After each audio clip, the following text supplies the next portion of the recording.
Amigos, qué bueno que nos acompañan en su programa Fe Católica Viva, este programa que está hecho especialmente para ustedes, en ese programa que iniciamos también el día de hoy con una meditación del Papa Francisco acerca de la palabra de Dios, acerca de un pasaje del Evangelio, en el que queremos enriquecernos, queremos nosotros escuchar qué es lo que nos dice nuestro sumo pontífice, nuestro Santo Padre, cómo ilumina a todos los católicos, y no solo a los católicos, sino a todos los cristianos, y diría a todo el mundo, con la inspiración profunda que tiene, con su profunda espiritualidad, con su profundo amor a Dios, su profundo amor a las Sagradas Escrituras. Y vamos a tomar en esta ocasión el Evangelio de San Lucas en el capítulo 16, versículos 19 al 31, que nos dice así el Señor. En aquel tiempo dijo Jesús a los fariseos: había un hombre rico que vestía de púrpura y lino. Celebraba todos los días espléndidas fiestas y banquetes.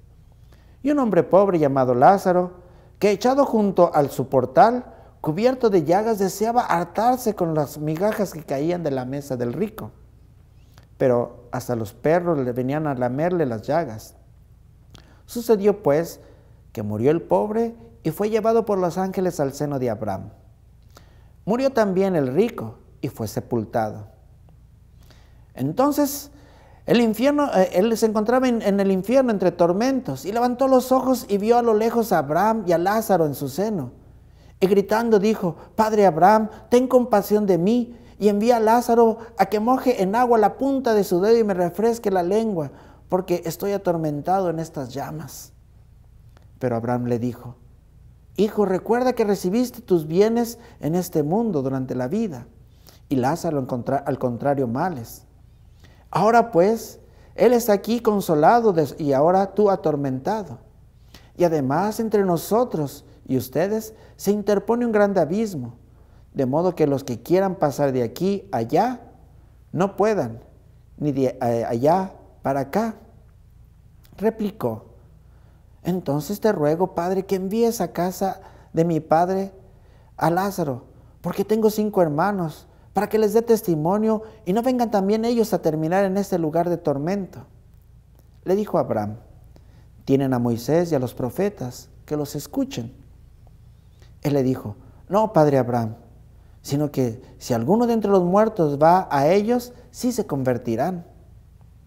Le contestó: Si no oyen a Moisés y a los profetas, tampoco se convencerán, aunque un muerto resucite. Palabra del Señor.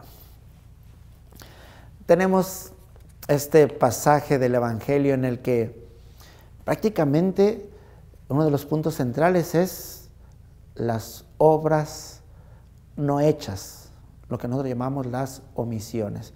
Pero vamos a ver qué es lo que nos dice el Papa Francisco acerca de este pasaje del Evangelio en su meditación diaria. Y nos dice así nuestro Santo Padre: renunciando a una vida cómoda. ¿Cuánto daño hace la vida cómoda?, comenta él. La vida cómoda, el bienestar, el aburguesamiento del corazón, eso nos paraliza. Y renunciando a una vida cómoda para seguir la llamada de Jesús. Enseñaba a amar la pobreza para poder amar más a los pobres y a los enfermos.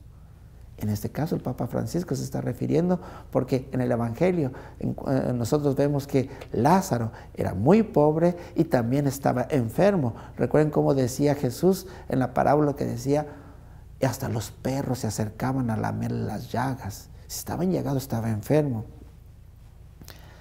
El Papa Francisco se refiere a una santa mexicana, la Madre Lupita.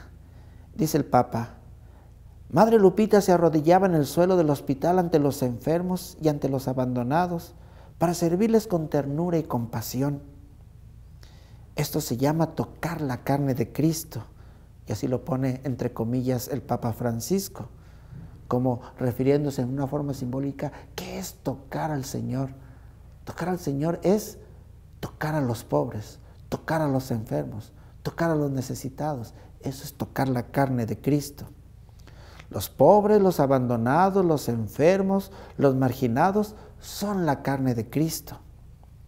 Y Madre Lupita tocaba la carne de Cristo y nos enseñaba a nosotros a tener esa conducta.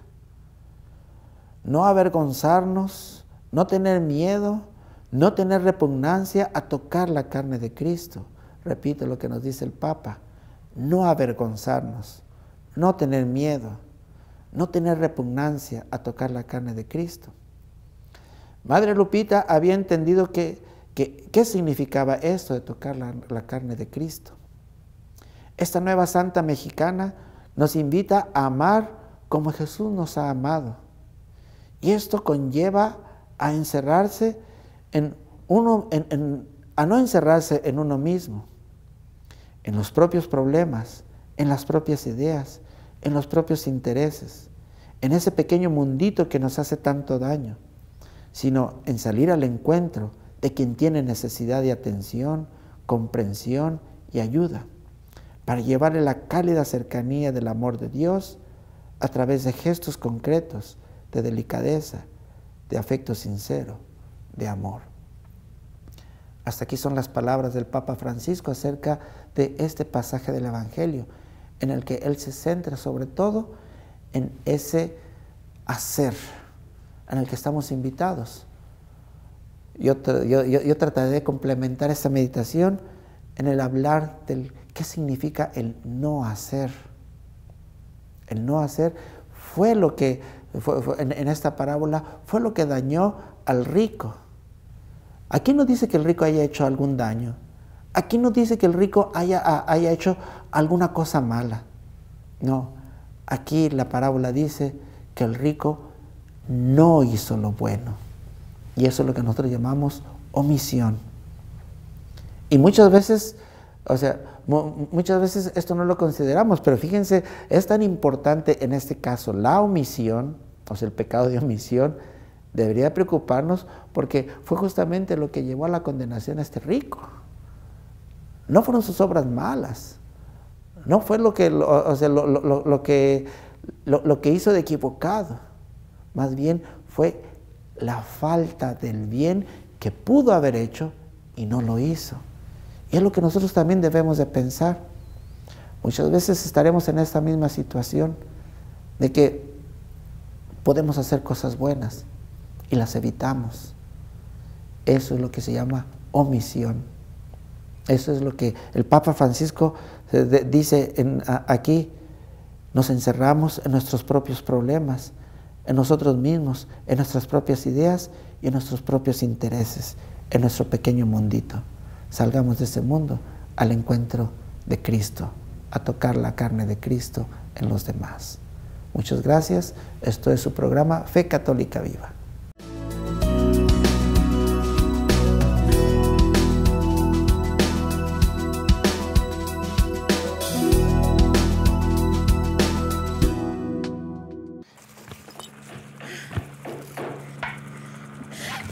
Ay, Dios mío, el tornado nos llevó todo. ¿Qué vamos a hacer? Mira, los vecinos salvaron todo. Sí, la suerte de esos desgraciados. Papi, el viento se llevó mi muñeca, no está Julita. Julita. Ay, hijita. Ay, mira, viene el vecino. Seguro que a burlarse de nosotros. Chiquita, mira, encontré esto que debe ser tuyo. No necesitamos que usted... Ay, sí, es Julita, gracias. Nos gustaría compartir con ustedes la comida que nos quedó. Ay, sí, papi, Julita tiene mucha hambre. Bueno, sí, gracias, vecino, por su amistad. Abre tu corazón a la verdadera amistad. La familia unida, esperanza en la vida. Un mensaje de la campaña católica de la comunicación. Hola, amorcito. Cuando vienes a verme se me van los dolores. Tendría que haber sido médico. Curaría a mucha gente. Hablando de médico, ¿qué te dijo? Lo peor ya pasó, pero tienes que estar tranquilita. Siempre lo digo. Dios me dio el esposo más maravilloso del mundo. No exageres. Por cierto, cuando ya estés bien, planeamos nuestras bodas de plata. Contigo hasta las de oro. ¿Qué harás hoy por tu matrimonio? Un mensaje de la campaña católica para la comunicación y por tumatrimonio.org.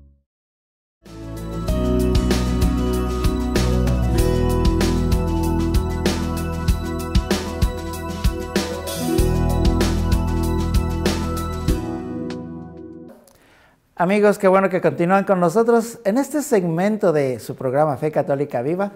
Vamos a reflexionar en forma separada ya de que del pasaje del Evangelio que acabamos de reflexionar. Ahora vamos a tomar este segmento para reflexionar un poco sobre uno de los puntos o unos números del Catecismo de la Iglesia Católica. Ese número muy importante que forma parte, así lo establece el Catecismo. La vida en Cristo, primera sección, vocación del hombre, la vida en el Espíritu. Y en este capítulo primero es específicamente la dignidad de la persona humana. Y eso es donde yo quisiera reflexionar un poco para que deleite de todos. La dignidad o la grandeza de la persona humana. Nos dice así el artículo primero de del Catecismo de la Iglesia Católica. El hombre, imagen de Dios. Cristo, en la misma revelación del misterio del Padre y de su amor, manifiesta plenamente el hombre al propio hombre y descubre la grandeza de su vocación. En Cristo, imagen del Dios invisible, el hombre ha sido creado a imagen y semejanza del Creador. En Cristo, Redentor y Salvador, la imagen divina, alterada por el hombre en el primer pecado, ha sido restaurada en su belleza original y ennoblecida con la gracia de Dios. Wow. Tal vez en esta primera lectura muchas cosas se nos han escapado, pero quisiera reflexionar nada más. Es un solo numerito del Catecismo de la Iglesia Católica. De hecho, nos estamos refiriendo al 1701, en el número 1701 del Catecismo de la Iglesia. Y nos dice primero que nada que es Cristo quien nos recupera esa imagen que habíamos perdido, que era originalmente dada a nosotros en forma gratuita. Es decir, fuimos creados originalmente a imagen y semejanza de Dios. En esto radica la grandeza, la hermosura, la maravillosa persona humana, que es imagen y semejanza de Dios. Algo sucedió que nos hizo diferentes de Dios. Y nos estamos refiriendo lógicamente al pecado. El primer pecado cometido por nuestros primeros padres, Adán y Eva, ese primer pecado nos llevó a tener esa herencia, y con esa herencia nos llevó a ser diferentes de Dios. ¿Por qué? Porque somos diferentes de Dios, porque en Dios no hay pecado. Y entonces nosotros, al perder la gracia, al caer en el pecado, automáticamente nos hacemos diferentes de Dios. Pero el plan de Dios, el plan de salvación de Dios, era restaurar esa maravillosa dignidad del hombre, semejanza de Dios. Es decir, hacer que se recupere esa gracia perdida. Y solamente al hacer, para que nos hiciera de nuevo imagen y semejanza de Dios, solamente el mismo Dios lo podía realizar. Por eso es que el Padre envía a su Hijo a la tierra, Jesucristo, para restaurar esa imagen perdida de parte nuestra. Aquí nos dice, en Cristo, imagen del Dios invisible, en Cristo vemos al Dios que no podemos ver. En Cristo podemos apreciar a ese Dios que escapa a nuestros sentidos. Es el Señor, la grandeza de esa persona maravillosa que nos refleja quién es Dios. En Cristo, imagen del Dios invisible, el hombre ha sido creado a imagen y semejanza del Creador. Fuimos creados en Cristo. Esa fue nuestra primera identidad. Como seres humanos fuimos creados así. Ahora, sabiendo lo que pasó, que la gracia perdida, ocasionada por el pecado y por los pecados subsecuentes, porque no solo tenemos el pecado original, sino también tenemos los pecados subsecuentes que lógicamente nos están haciendo cada vez más diferente de Dios. En Cristo, Redentor y Salvador, la imagen divina alterada en el hombre por el primer pecado ha sido restaurada en su belleza original. Cristo ha venido a nosotros y ha restaurado esa imagen y semejanza de Dios. Pero tal vez se nos ha escapado cuando nosotros estamos presentes en la celebración de la vigilia pascual, por ejemplo, en ese pregón pascual maravilloso, donde a veces se nos escapa esta frase que para muchos puede ser problemática, pero entendiendo el fondo de esta frase es maravillosa. San Agustín dice: feliz la culpa que mereció tal Redentor. ¿Qué quiere decir esto? Que si bien nosotros perdimos esa imagen de Dios por el pecado, Cristo al venir no solo restauró la imagen perdida de parte nuestra, la imagen perdida de Dios, sino que todavía la dignificó mucho más, como nos dice aquí este número del Catecismo de la Iglesia Católica. Repito, en Cristo Redentor y Salvador, la imagen divina alterada en el hombre por el primer pecado ha sido restaurada en su belleza original y ennoblecida con la gracia de Dios. ¿Cómo fue esto?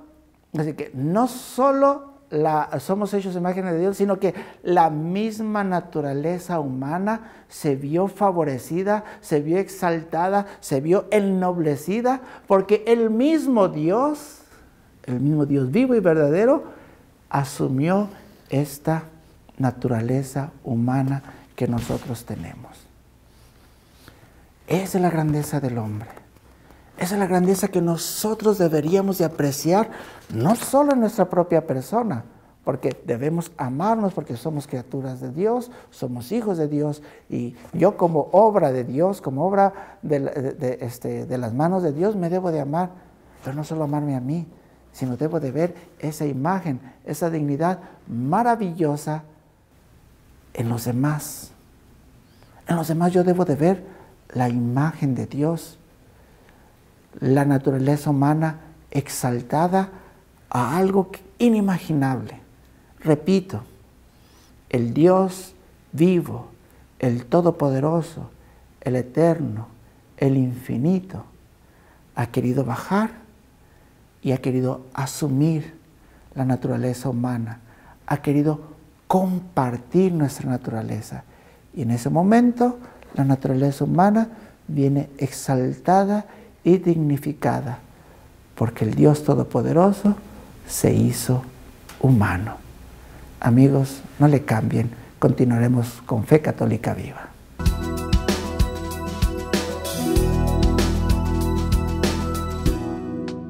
La humanidad ha cometido graves errores. A las personas se les daba un trato inhumano, hasta se les mataba por tener la piel de otro color, por tener otras creencias religiosas, porque eran indeseados, desconocidos e indefensos. Pero con el tiempo estamos aprendiendo que todos somos hijos de Dios, creados a su imagen y semejanza, y que pasar por alto el valor de la vida, ya sea por odio o por indiferencia, es injusto. Que todos los seres humanos, sin importar su raza, su religión, sus capacidades o su etapa de desarrollo, tienen el derecho inalienable a la vida, la libertad y la búsqueda de la felicidad, el derecho de amar y ser amado. Apreciemos todos el valor de la vida humana, porque sabemos lo que es recibir un trato inhumano.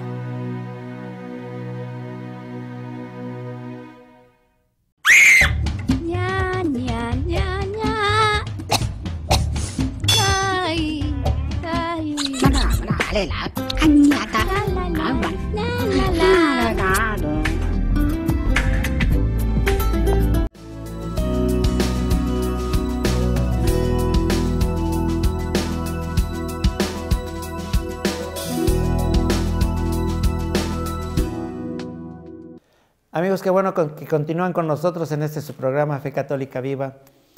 En esta ocasión vamos a reflexionar un poco en este segmento de este programa sobre el simbolismo del número 40, que a veces nos causa un poquito de conflicto en entender que los números en la Sagrada Escritura no son números matemáticos en la mayoría de ellos, no son matemáticos, no son aritméticos, son simbólicos.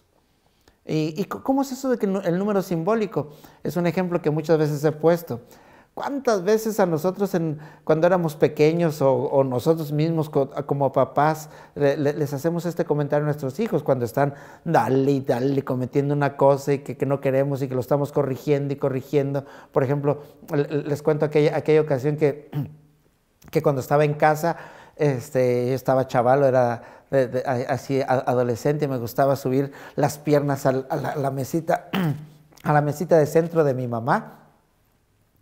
Y cada vez que llegaba mi mamá y me veía, me decía, baja las patotas de ahí. Y así mamá, y las bajaba, y apenas se iba y la volvía a subir. Y baja las patotas de ahí. Y un día dijo, te he dicho 1000 veces que bajes las patas de allí, de mi mesita. Entonces, ese es el punto. Nunca me dijo 1000 veces, no se les voy a contar que cuando me lo dijo ya llevaba 999 veces que me lo había dicho y esa era la 1000. No es el 1000 en cuanto a cantidad, sino que ese 1000 representa como diciendo, te he dicho suficientes veces, ya debes de entender de que ya estoy cansada. O sea, puede dar muchos mensajes ese número 1000. Lo mismo sucede en la Sagrada Escritura. Que el 40 representa siempre algo. Incluso se repite en ciertas ocasiones el número 40 en la Sagrada Escritura. Como por ejemplo, en el libro del Génesis, los 40 días y 40 noches que duró el diluvio. O en el libro del Éxodo, los 40 días y 40 noches que pasó Moisés en el monte Sinaí para recibir la ley del Señor, o en el caso de Elías, que estuvo caminando 40 días y 40 noches en el desierto. Y finalmente también, lógicamente, tenemos que hacer referencia a Jesús en los 40 días y 40 noches que pasó en el desierto, ayunando y haciendo oración. ¿Quiere decir que fueron realmente 40 días o que fueron 40, por ejemplo, en el caso del pueblo de Israel, que fueron 40 años de camino desde Egipto a la tierra prometida, o sea, hacia la Palestina, que muchos dirían es ridículo, o sea, no se tardan 40 años en el desierto caminando? Entonces, si son 40 días o 40 años, ¿es realmente ese número? Entonces, nosotros comprendemos primeramente que este número 40 es un número simbólico. Y si nosotros tomamos todas esas referencias, encontraremos que uno de los mensajes principales, porque al decir simbólico, quiere decir que puede tener muchos mensajes, como ahorita se los mencioné, lo del número de 1000 veces. O sea, 1000 veces pudo haber tenido muchos mensajes, el que me decía mi mamá, o que ya estoy cansada, o que te he dicho veces suficientes, o que ya debes de entender, o que estoy harta. Puede tener muchos significados. En el caso del número 40, tiene uno de sus significados en la Sagrada Escritura, es ese cambio, es esa transformación, es ese cambio en vida de. Por ejemplo, en el caso de Noé, en el diluvio, que duró 40 días y 40 noches, lo que está representando ahí es el cambio de la humanidad. O sea, había una humanidad inmersa en el pecado, había una humanidad inmersa en la maldad, y el 40 días del diluvio va a representar ese cambio en una humanidad nueva, en una humanidad que abandona ese estilo de vida. Es el cambio que se está representando. En el caso del pueblo de Israel, que caminó por el desierto 40 años, que si fueron 40 o si fueron 30 o si fueron 20, no nos interesa. El número 40 en este sentido está manifestando también un cambio. Recuerden el cambio maravilloso de ser pueblo esclavo en Egipto a ser el pueblo elegido de Dios, de pasar de la tierra de la esclavitud a la tierra prometida, que es la tierra de la libertad. Es el cambio el que está representando. En el caso, por ejemplo, cuando Moisés estaba en el Sinaí, pasó, ¿qué fue lo que representa esos 40 días y 40 noches allá, que entrega la ley, que es el símbolo de la alianza? Entonces ahí está manifestando que el pueblo de Israel pasa a ser, o sea, cambia a ser el pueblo elegido, el pueblo de la propiedad del Señor, el pueblo de la alianza.